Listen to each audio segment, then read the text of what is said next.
happy Tuesday. Happy Tuesday. I hope you're having a great Tuesday today. It is Tuesday, April 13th. It's the 13th day of April. Let's look at our calendar. We've got our horse calendar right here. Yeah. Let's find the 13th. Here we go. We've got the 1st, 2nd, 3rd, 4th, 5th, 6th, 7th, 8th, 9th, 10th, 11th, 12th, 13th. That's us, the 13th.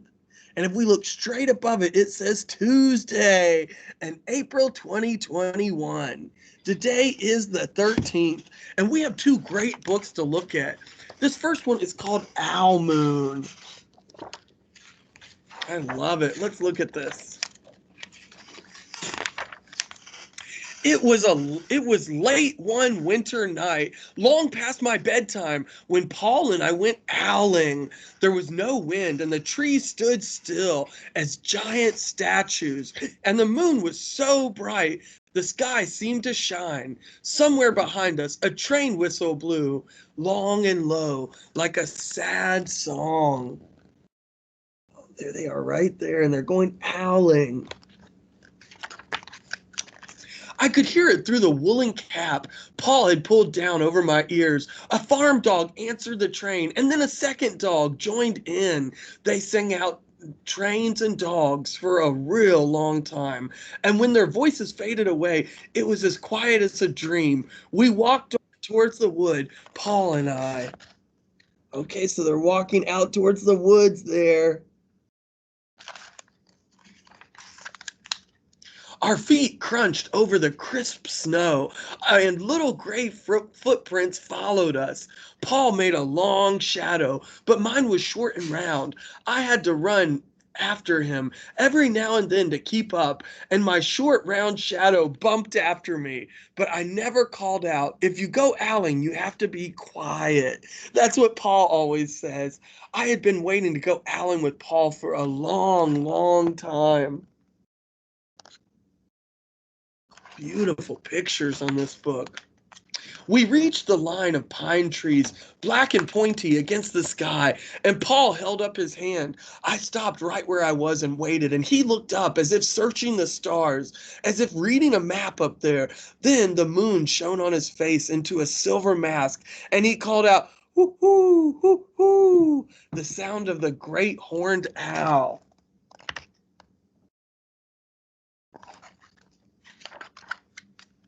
Again he called out, and then again, and after each call he was silent. Paul shrugged, and I shrugged. I was not disappointed. My brothers all said sometimes there's an owl, and sometimes there isn't. So they didn't hear any owl call back. We walked on, and I could feel the cold, as if someone's icy hand was palmed down on my back, and my nose and the tops of my cheeks felt cold and hot, all at the same time. But I never said a word. If you go owling, you have to be quiet and make your own heat.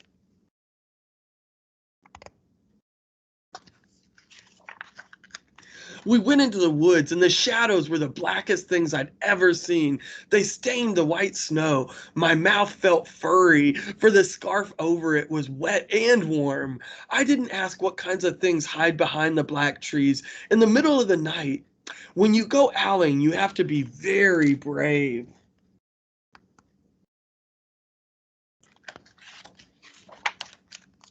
Then we came to a clearing in the dark woods. The moon was high above us. It seemed to fit exactly over the center of the clearing and the snow below it, and it was whiter than the milk of a cereal bowl.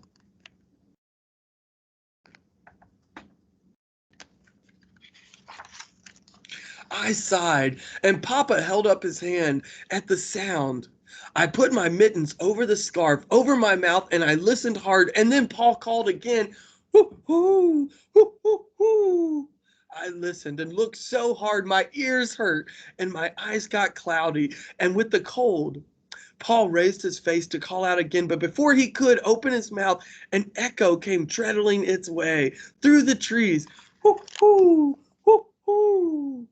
They found one, you all. They finally found an owl.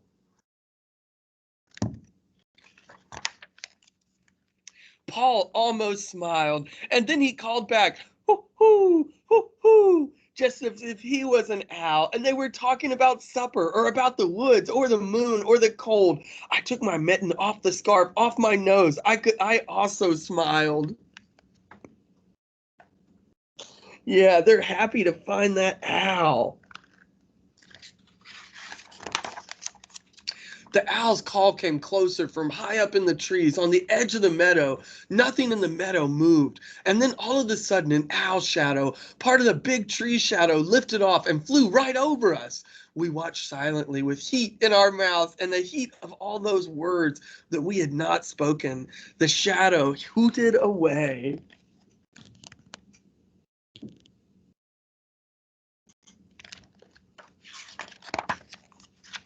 Paul turned on his big flashlight and caught the owl just as it was landing on a branch.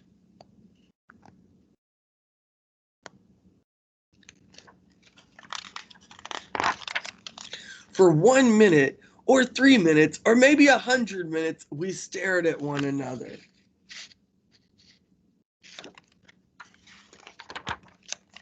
And then the owl pumped its great wings and lifted off the branch like a shadow without sound. It flew back into the forest. "Time to go home," Paul said to me, and I knew when I could talk. I could even laugh out loud now, but I was a shadow too as we walked home.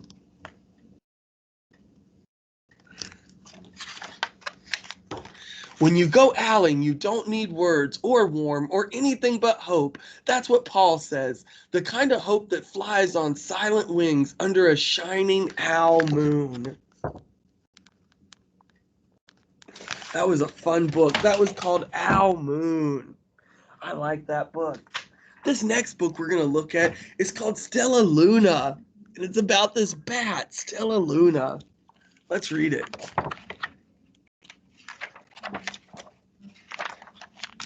In a warm and sultry forest far, far away, there once lived a mother fruit bat and her new baby. Oh, how Mother Bat loved her soft, tiny baby. "I'll name you Stellaluna," she crooned. Each night, Mother Bat would carry Stellaluna clutched to her breast as she flew out to search for food.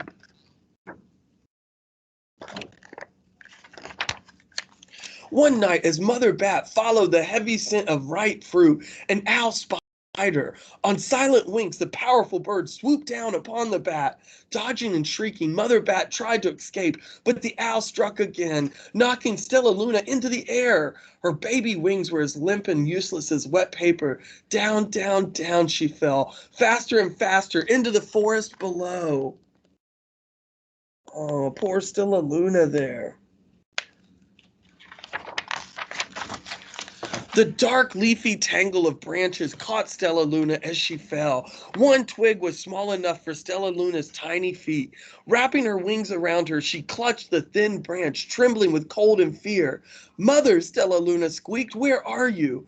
By daybreak, the baby bat could hold on no longer. Down, down, down again she dropped. Flump! Stellaluna landed headfirst in a soft, downy nest, startling the 3 baby birds who lived there. Stellaluna quickly clambered from the nest and hung out of sight below it. She listened to the babble of 3 birds. "Who was that?" cried Flap. "I don't know, but it's hanging by its feet," chirped Flitter. "Shh! Here comes Mama," hissed Pip. Okay, so she fell into a bird's nest there. Many, many times that day, Mama Bird flew away after returning with food for her babies. Stellaluna was terribly hungry, but not for the crawly things Mama Bird brought. Finally, though, the little bat could bear it no longer. She climbed into the nest, closed her eyes, and opened her mouth. Plop! In dropped a big green grasshopper.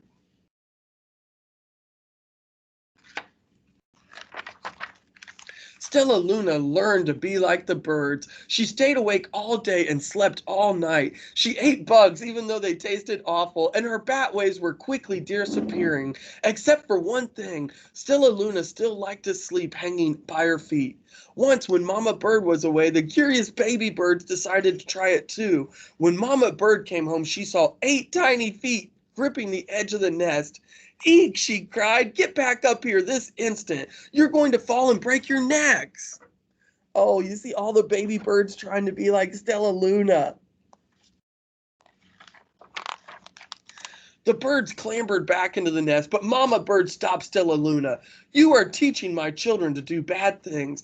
I will not let you back into this nest unless you promise to obey all of the rules of this house.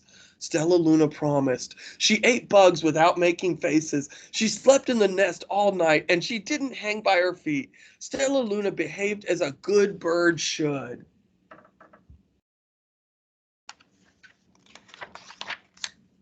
All the babies grew quickly. Soon the nest became crowded, and Mama Bird told them it was time to learn to fly. One by one, Pip, Flitter, Flap, and Stella Luna jumped from the nest, and their wings worked. I'm just like them, thought Stella Luna. I can fly too.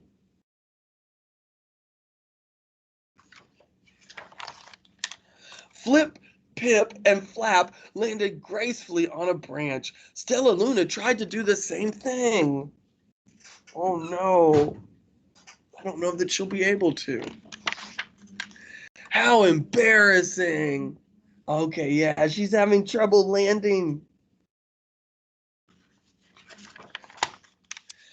I will fly all day, Stella Luna told herself, and then no one will see how clumsy I am.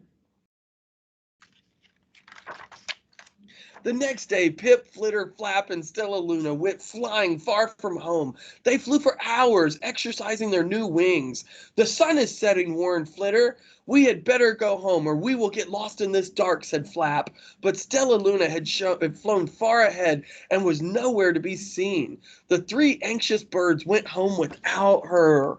Oh no. All alone, Stella Luna flew and flew until her wings ached and she dropped into a tree. I promised not to hang by my feet, Stella Luna sighed, so she hung by her thumbs and soon fell asleep. She didn't hear the soft sound of wings coming near her. Oh, there she is right there. Hey, a loud voice said, why are you hanging upside down? Stella Luna's eyes opened wide. She saw a most peculiar face. I'm not upside down, you are, Stella Luna said. Ah, but you're a bat. Bat hangs by their feet. You are hanging by your thumbs. So that makes you upside down, the creature said. I'm a bat. I am hanging by my feet. That makes me right side up. Stella Luna was confused. Mama Bird told me I was upside down. She said I was wrong. Wrong for a bird, but not for a bat. Oh. More bats gathered around to see the strange young bat who behaved like a bird. Stella Luna told them her story. You ate bugs? Stuttered one. You slept at night? Gasped another. How very strange, they all murmured. Wait, wait, let me look at this child. A bat pushed through the crowd. An owl attacked you, she asked, sniffing Stella Luna's fur. She's whispered, you are Stella Luna. You are my baby. Oh, she found her mother again. You escaped the owl, cried Stella Luna. You survived. Yes, said Mother Bat as she wrapped her wings around Stella Luna. Come with me and I'll show you where to find the most delicious fruit. You'll never have to eat another bug as long as you live.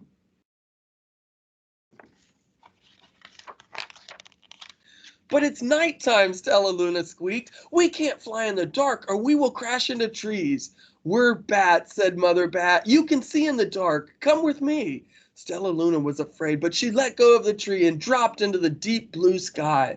Stella Luna could see. She felt as though rays of light shone from her eyes. She was able to see everything in her path.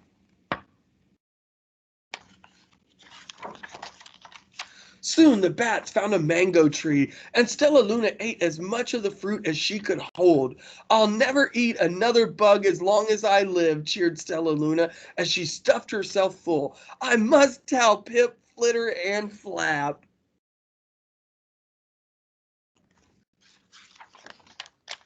The next day, Stella Luna went to visit the birds. "Come with me and meet my bat family," said Stella Luna. "Okay, let's go," agreed Pip.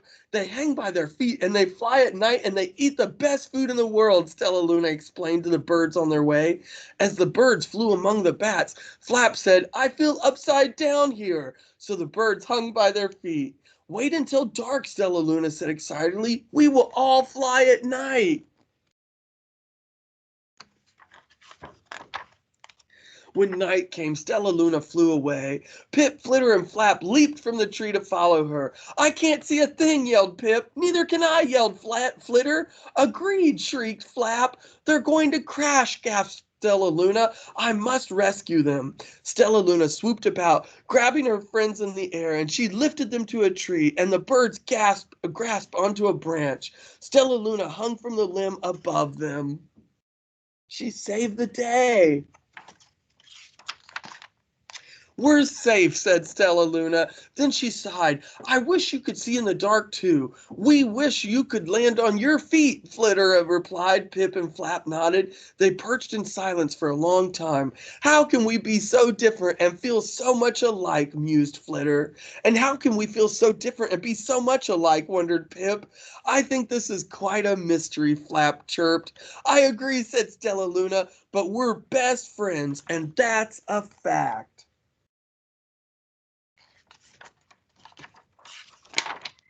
The end. That book was called Stella Luna. That was a great book. Well, I hope you have a great rest of the day, and I'll see you again tomorrow, friends. Have a great Tuesday.